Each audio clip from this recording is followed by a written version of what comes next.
eventually get upset with the way I look, or that people say you guys don't match together. Like I don't get it. You must have money or something. An intellectual match for me. And then when I kind of dumped down to date someone else, I end up getting bored. Really.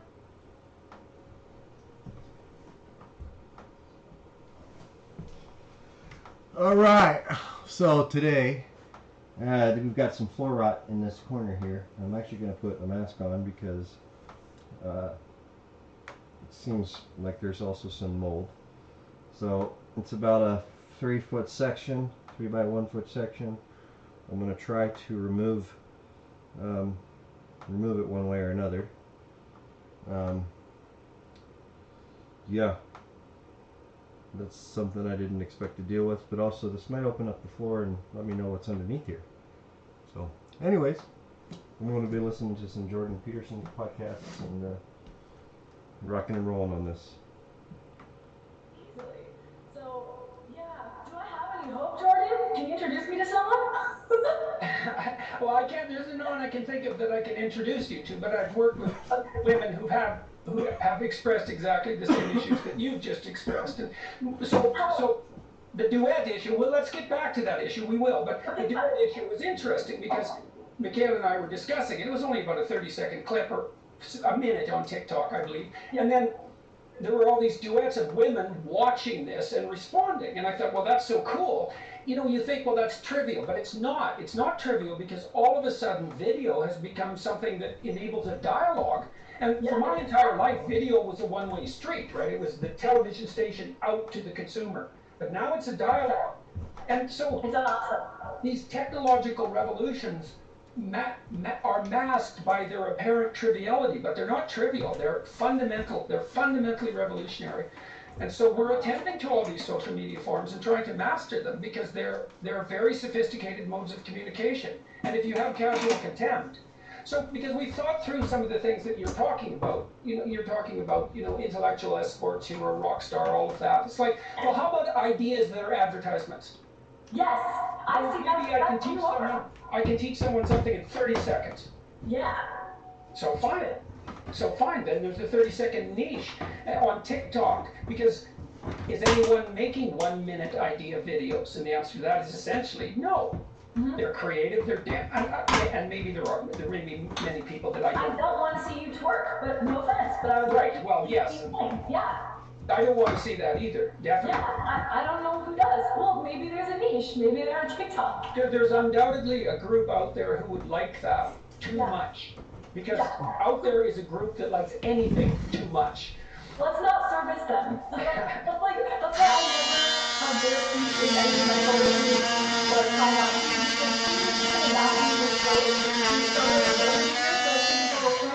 I don't want to give that to them. Mm-hmm. That sounds wise to me. That might be something you don't want to cater to.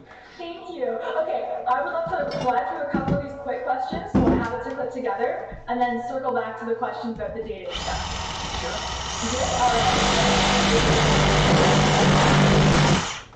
I've noticed that angry, unmarried, ugly women don't like you and write cruel articles of fiction about you. It's not really a question, I just wanted to say it out loud for you.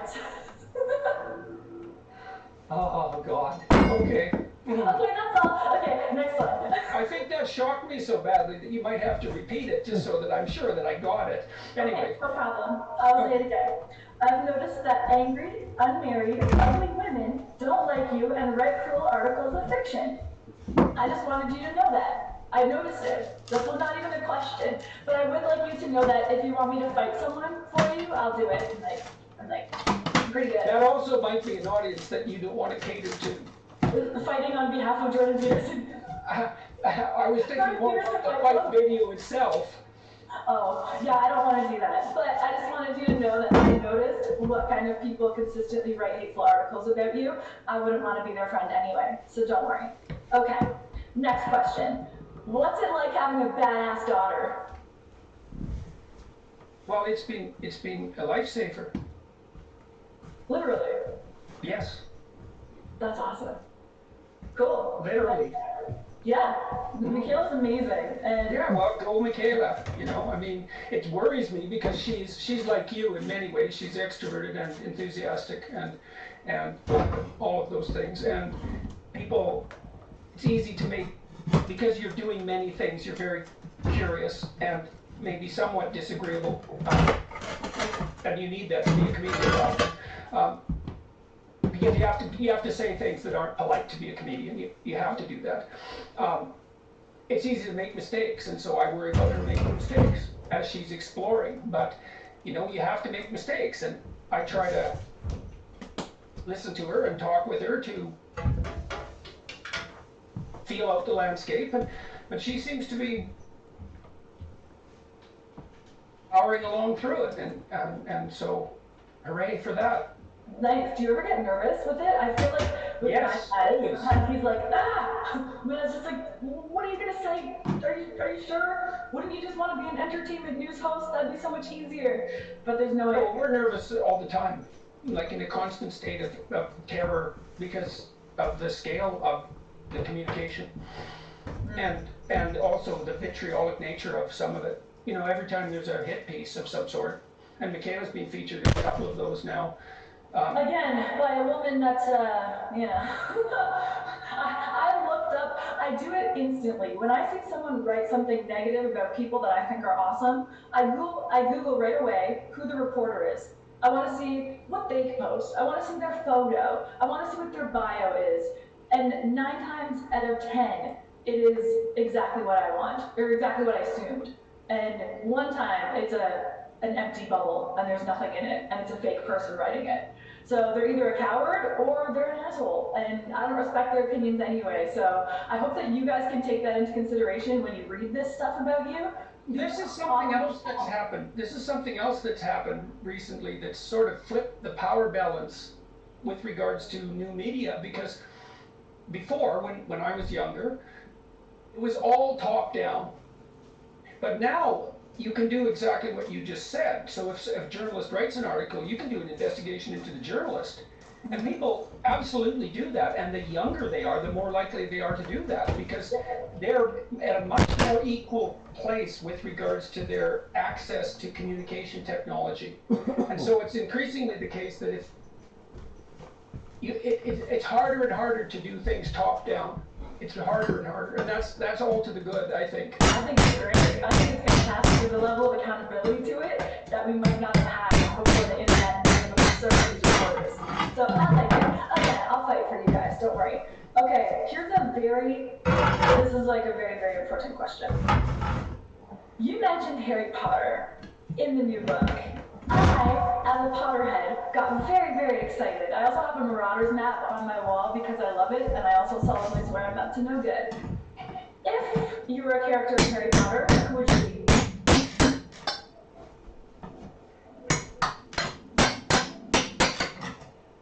This is so important. Potterheads are gonna love this.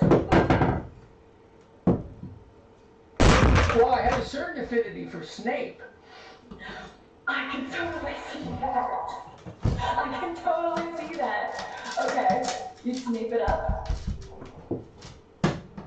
Well, he's an interesting character, and I think the actor who played him did an absolutely brilliant job. That sort of intense darkness. I mean, he harnessed that for good.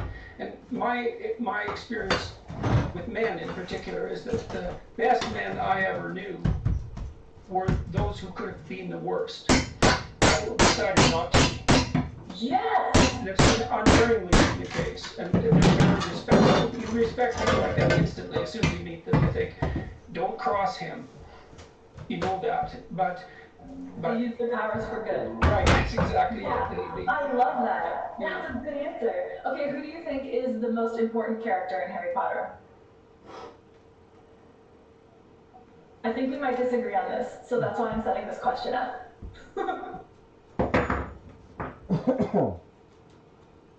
Most important. Yeah.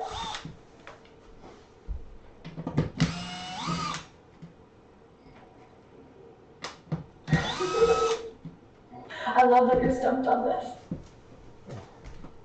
Well, the obvious answer is Harry, but I'm trying to think of an answer that's useful and not obvious. It's Hermione, because Harry Well, that's the died in answer. the first film. Okay, so why Hermione? In every film, it's Hermione saving Harry's ass. He would have been dead in the first film if it weren't for her. There wouldn't even have been a series. So all the way along, she helps him and saves him, guides him, teaches him things. Well, it's funny, and I feel bad that you said that, because that was what I was going to say, and now that Oh, that beat you to it? Yeah, that's Oh right, my God, exactly. Jordan. That's right, you got to the punchline before me. I did. Well, she's a great role model. I mean, I know Rowling didn't write Harry Potter characters so that they were role models, because that would be dull, and those books aren't dull, and she captured the imagination of an entire generation. You know, I've got a lot of the criticism that I've received from intellectual types, let's say, have focused on my, what would you say, stoned undergraduate interpretation of Harry Potter. And I think that's so funny, because it's another example of this casual contempt, you know, because I look at what J.K. Rowling did and I think, okay, look, this woman produced 7 books, correct? Is it 7? I believe it's 7. Yeah, I think it's 7, and they're all The ones after. they're all this thick. They're all 2.5 inches thick, like 500 pages long, and every kid read them or wanted to read them or had them read to them, and most parents too. And she could fill a stadium and read, and so she promoted literacy like no one else.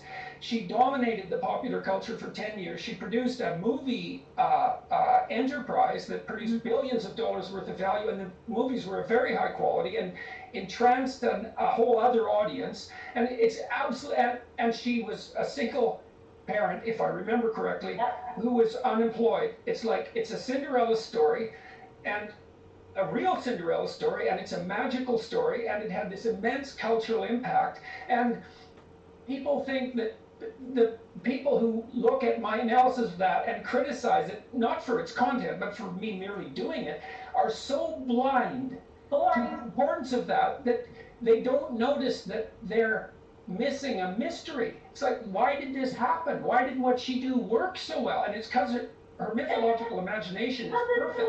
Fun. There's something to be said for fun, and being able to cheer for someone. Again, you know, we got to cheer on multiple levels within those books, which is what people love to do. We got to pick what house would you be in, Jordan?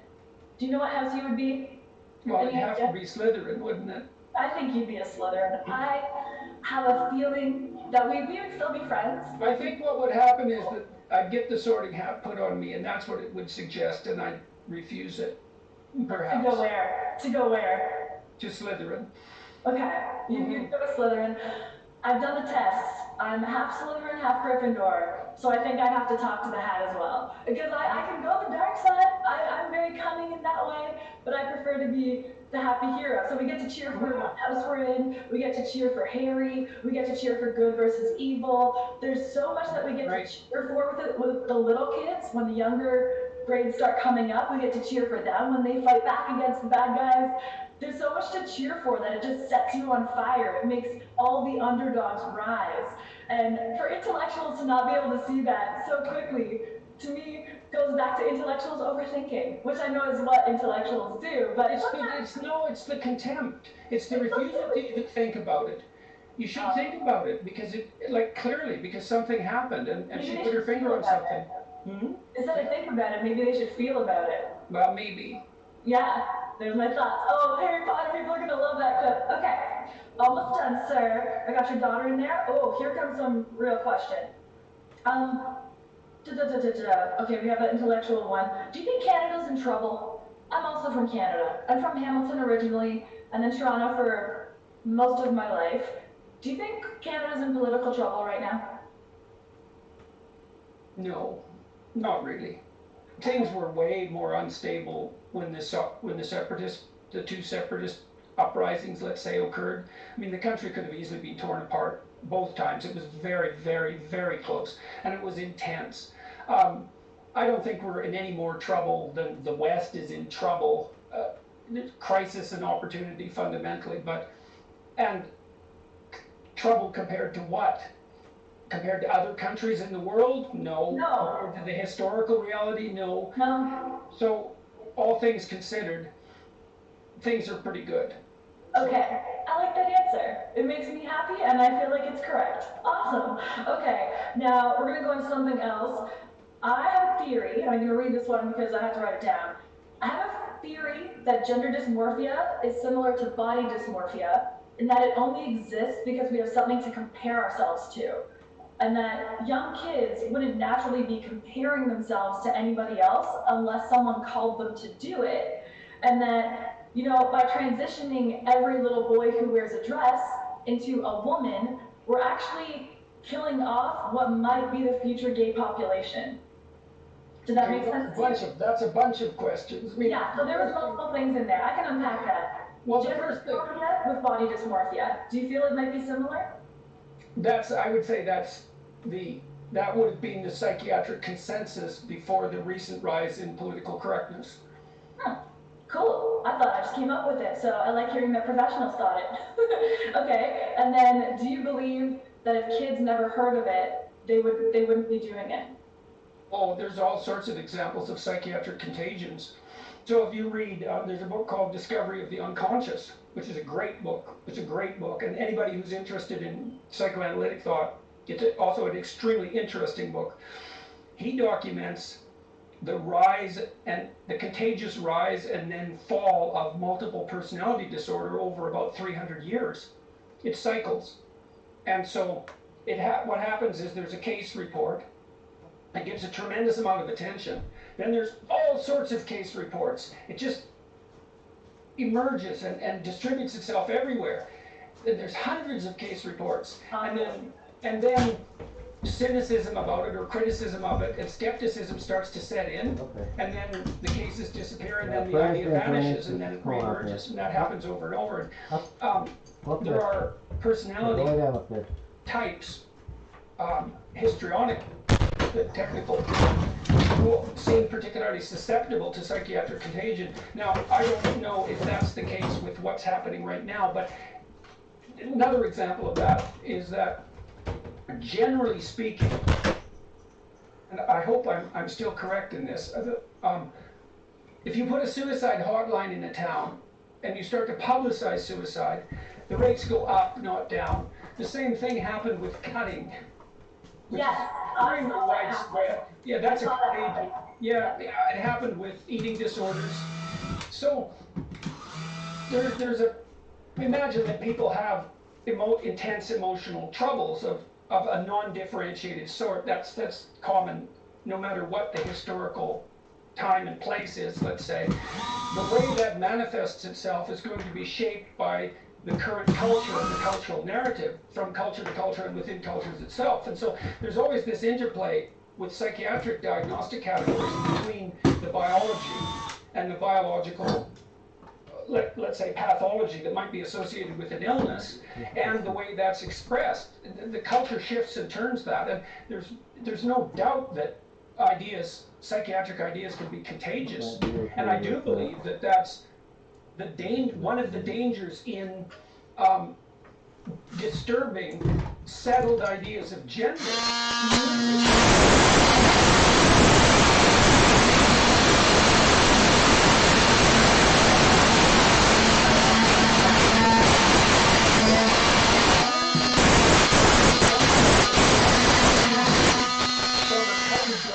Gender binary.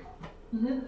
Because there are many people, who don't fit neatly into those categories. And it is partly because there's a biological sex, and then there are personality traits, let's say, that are associated with gender but not tightly linked to it. So on average, women are more agreeable, but some women are more disagreeable than some men. On average, women are more enthusiastic, but some men are more enthusiastic than some women.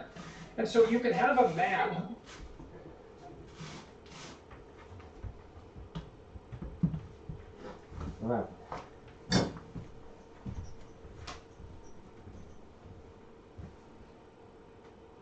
enthusiastic and agreeable. So he's got some feminine traits.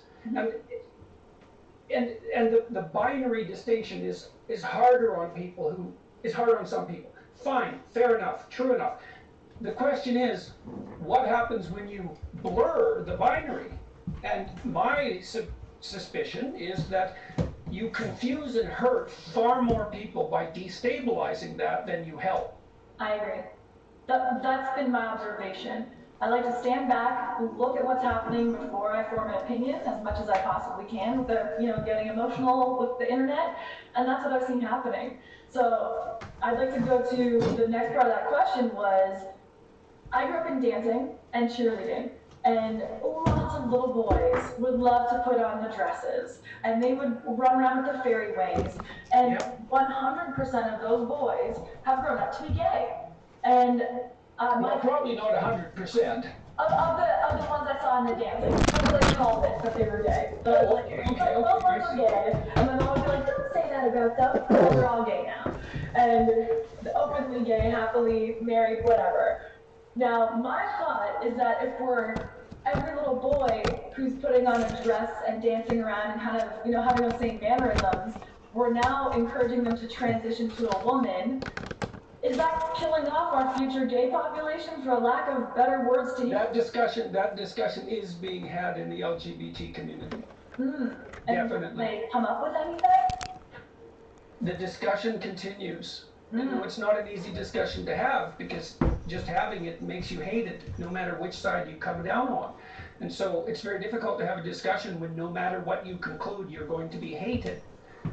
Yeah, that seems to happen to both of us a lot. I think in some sense that conclusion is virtually inescapable if the pre-politically correct data on children with gender dysphoria is true, because the pre-politically correct data, there was a scientist in Toronto who was pilloried for supporting this data, but it was the psychiatric state of the art at the time, and I don't think it's been superseded by any new knowledge that's more valid.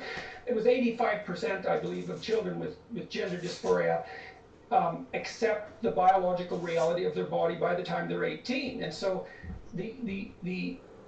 if you accept the Hippocratic Oath, which is in some sense first do no harm, sorry, that might not be the Hippocratic Oath, I can't remember exactly at the moment, but it's a medical, it's one of the hallmarks by which medical intervention might be justified, first do no harm. The appropriate advice for a parent who has a child with gender dysphoria is wait.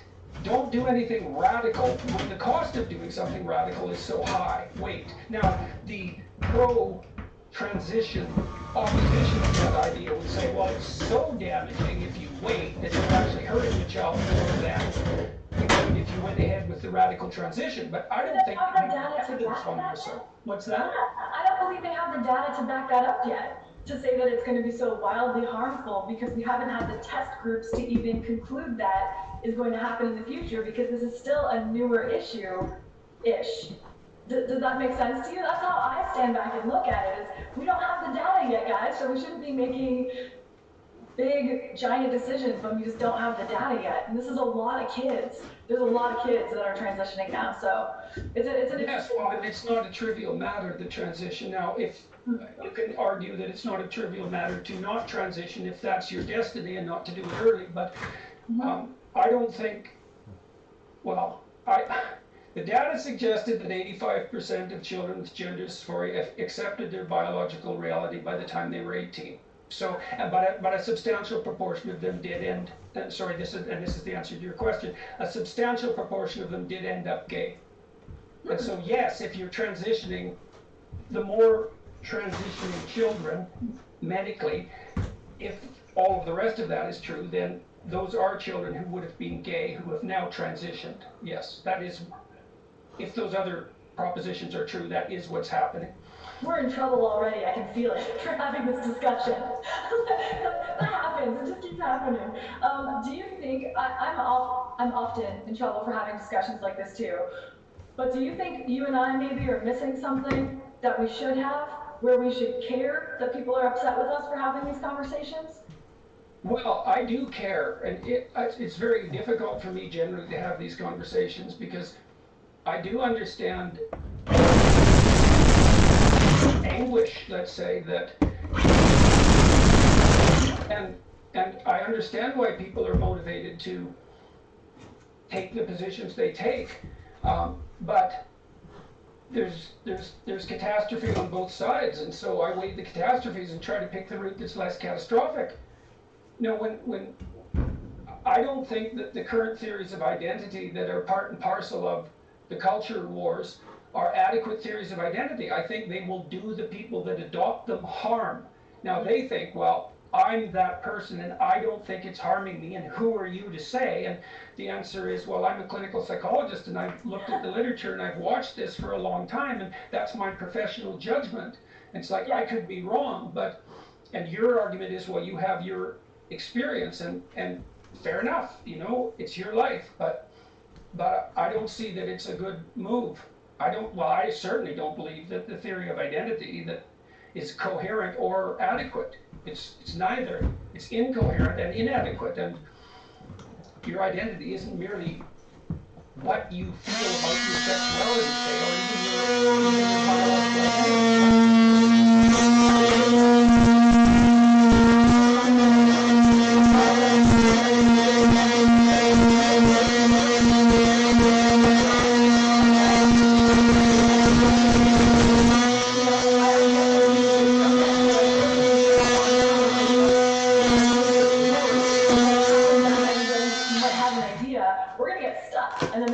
innovation anymore. We have to be able to have these ideas, and you've been so brave with your ideas. I just want to say thank you for that, first of all. Yeah. And then my last question is, I'm going to bring it back to, okay, this is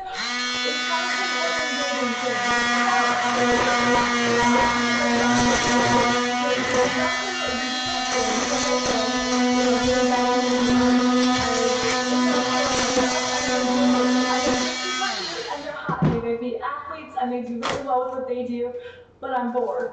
And then I've gone the other way, and I've noticed that they tend to get really insecure about dating someone who might be physically more attractive than them, or people thinking that that's what that is. So I'm not sure where to sit. If people are like, what's your ideal man? I'm like, I have no idea, because I'm smart. I think that the data suggesting that women mate across and up hierarchies is true, and that men mate across and down. That looks to me to be true. It looks like it's true cross-culturally, although it varies to some degree.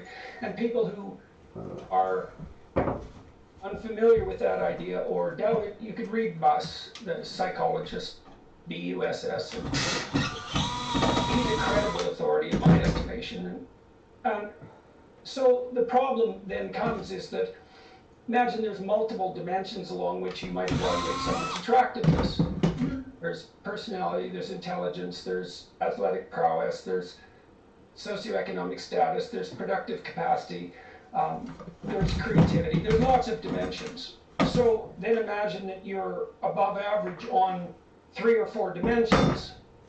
Well, that makes it easier for men because they're mate across and down those hierarchies, but it makes it harder and harder for women because with each dimension they're above average on. If their fundamental desire is to find someone who's of equal or higher status, they shrink their dating. People, I know. Yeah, well, I think that's exactly right.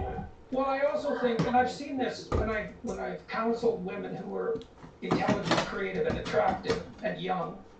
And that's 4 like killer attributes. Men were often so intimidated that they never got asked out. Mm-hmm. I've noticed that happens a lot too. A lot of my gorgeous, amazing, talented female friends who are they just kick ass at so many things. Guys don't even ask them out. They go for partly because the closer to your hypothetical ideal someone you're attracted to is, the more pain you suffer when you're rejected.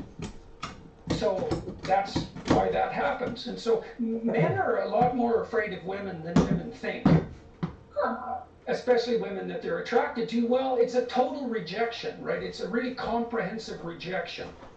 It's the comical end of it is, well, you're okay for a friend, but I wouldn't want your genetic material to propagate itself to the next generation. That was the nerdiest thing you've ever said. Okay, I just imagined you courting Mrs. Peterson. Okay, never mind. No, fine, but so it's an intractable problem to some degree, and I think that part of the reason that human beings are the way they are, it's part of the reason is because female human beings are choosy sexual selectors, unlike chimpanzee females, for example.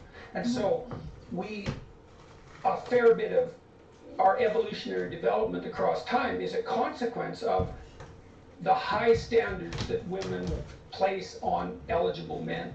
But it's harsh, and it's hard on women too, because well, they shrink their dating pool, for example. Yeah. Jordan, Now, what's the solution to that? yeah, What's the solution to that? come on, my fan base is predominantly female. Most are college or university grads. Just saying, they tend to be hot and smart and awesome and creative and be in multiple dimensions. And I get the same questions over and over because they have the same problems. One of the things I would say to women who aren't being asked out, let's say, well, do the asking. Flip it. Like you have to take it in. You have to take it into your own hands. Like if you're not being asked, figure out what you want. This is something that everyone should do. But let's talk to young women. It's like, okay, well, first of all, figure out what you actually want, and you should talk to someone, your friends or someone you trust, and spend an hour figuring out what you want, and try not to lie to yourself. Do you want kids? And when you're 19, it's fashionable to say no, but that's likely a lie. Now, it might be true when you're 19, but the probability that it's going to be true when you're 29 is almost zero. And no one will tell young women that. It's like, I don't care what you think now that you're 19. You don't understand. As you mature, the desire to have a baby will become unbelievably intense. And you need to know that. And if you decide not to have children, that's your decision, but you should be informed that this is what's coming. And in all likelihood, you want children more than you're willing to admit, even at 19. So, well, all right. So, I caught this idea that, well, motherhood isn't as high status an occupation as it should be. That's a cultural failing. But we're also... You just got so many moms following you. You just got so many more fans. I saw this. When my wife had little kids, it was often the case that she wasn't well treated in restaurants and so forth, especially if I wasn't there. So, and that wasn't good. I thought that was a sign of real cultural sickness, that a mother with a young child is treated badly. That's a very bad idea. And that's part of this cultural contempt. So anyways, when you're 18 or 17 or 19 or 22, it's like, what do you want exactly? What do you want? And I wrote about that in chapter 3 of this new book, Beyond Order. Don't hide things in the fog. You have to let yourself know what you want. Well, so you make a list of what you want. And what is that? Well, you want someone who's productive and generous and honest. That's a real good start. You want someone that you're physically attracted to. Yes. You want someone whose education and intelligence roughly match or exceed your own. I should stop reading. Danny Peterson's dating rules. Can't keep going. Well, and then if you find someone like that, then that's who you want, right? And you should know that. You should notice that. Because then at least you're looking in the right place. Like there's some... Maybe you could also put into one of your podcasts or things, because I know a lot of young men follow you, to ask the girls out. But I do say that. Okay, I don't listen to all this stuff all the time. Give them a little extra bump. I tell them all the time. It's like, get out there and ask. It's in my clinical practice too. It's like, you're not going to find someone unless you ask. And, for all there's a lot of criticism aimed at the, the men's movements that teach men how to be a player, how to attract women, there's a lot of negative press aimed at those, and I can understand why, because there's kind of a psychopathic element to it. But one of the things those movements do is to really encourage young men to overcome their fear of approaching women and even asking them for their phone number or for a date or for a conversation or for a coffee, and put a profile up on a dating profile, dress up nicely, get a professional photograph taken, you know, put your best foot forward, and have enough courage to approach some women and maybe get over your fear. And Yeah. it's so, but I would say to young women, if you find someone who you think fits your criteria and you're not being asked out, ask them. Fine, I'll do it and I'll report Well, back. what's the alternative? To wait? Wither on the vine? That doesn't seem very useful. I don't want to do that. No, that sounds horrible. I didn't want to say horror, but then I did. Dang it. Okay. No, I don't want to do that. I love that. Thank you so I much. have a question for you, and this is a stupid question, perhaps, but No, go. I've been very curious about apps like Tinder. Mm-hmm. And I talked to Abigail Schreier about this the other day, because there's some evidence that young people are having much less sex than they were 20 years ago. And so I've wondered with apps like Tinder if what's happening is that a small number of men are getting a tremendous amount of sexual attention from women, and a huge number of men are getting none at all. And the guys that are attractive, say on Tinder, then have their selection. They have women who've already said yes, because that's the only people you communicate with on Tinder, if I understand it correctly. And so they have all these women at their disposal, essentially, and then almost no incentive, unless they're mature, to have a committed relationship. And so that puts the women in a terrible bind too, because the men that they find attractive are uncatchable in some sense, because the competition level is too high. And I have no idea if that's true, if that's actually something that is happening. I feel like it's partially true. I feel like there's that level to it, exactly what you just said. But then there's also a psychological element that I think we aren't discussing, which is that men aren't necessarily attracted to prey that walks up to them and lays down dead. The hunting is gone. So I feel like a lot of times men can swipe and know, I can hook up with this girl, this girl, this girl tonight. Well, maybe that's another conundrum. It's like, so, and I'm too old to be involved in any of this, so I don't understand it anymore, but if Tinder, for example, facilitates hookups, Yep. what happens if you go on a Tinder date, you're female, and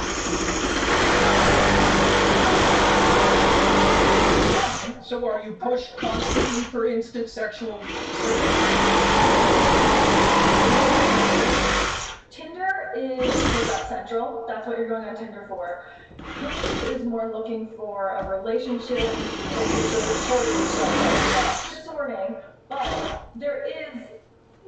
there's levels to it for sure. There are certain apps that, yeah, if you're not going to hook up with them, you don't meet up with them. That's what that's for. This is our instant sex app. And then yeah, see, I just can't see that. I don't think that's in anybody's good interest. But I particularly